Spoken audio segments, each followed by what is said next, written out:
Acts 24. And after 5 days Ananias the high priest descended with the elders, and with a certain orator named Tertullus, who informed the governor against Paul.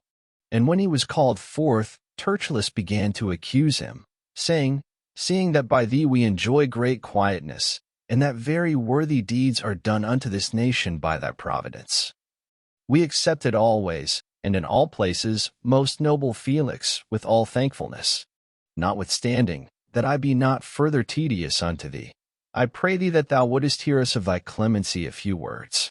For we have found this man a pestilent fellow, and a mover of sedition among all the Jews throughout the world, and a ringleader of the sect of the Nazarenes, who also hath gone about to profane the temple, whom we took, and would have judged according to our law.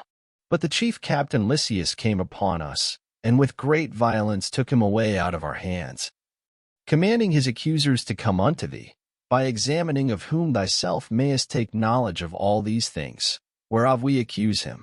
And the Jews also assented, saying that these things were so. Then Paul, after that the governor had beckoned unto him to speak, answered, Forasmuch as I know that thou hast been of many years a judge unto this nation, I do the more cheerfully answer for myself. Because that thou mayest understand, that there are yet but 12 days since I went up to Jerusalem for to worship. And they neither found me in the temple disputing with any man, neither raising up the people, neither in the synagogues, nor in the city. Neither can they prove the things whereof they now accuse me. But this I confess unto thee, that after the way which they call heresy, so worship I the God of my fathers, believing all things which are written in the law and in the prophets, and have hope toward God, which they themselves also allow, that there shall be a resurrection of the dead, both of the just and unjust. And herein do I exercise myself, to have always a conscience void to offense toward God and toward men. Now after many years I came to bring alms to my nation and offerings.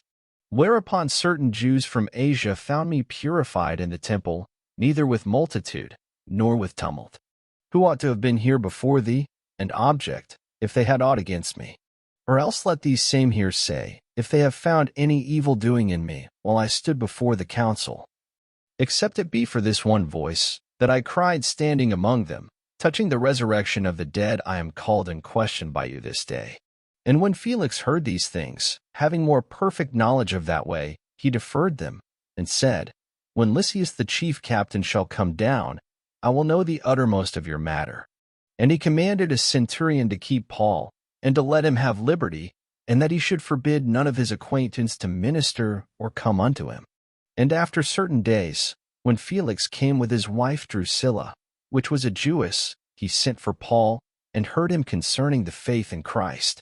And as he reasoned of righteousness, temperance, and judgment to come, Felix trembled, and answered, Go thy way for this time. When I have a convenient season, I will call for thee. He hoped also that money should have been given him of Paul, that he might loose him. Wherefore he sent for him the oftener, and communed with him. But after 2 years Porcius Festus came into Felix's room, and Felix, willing to shew the Jews a pleasure, left Paul bound.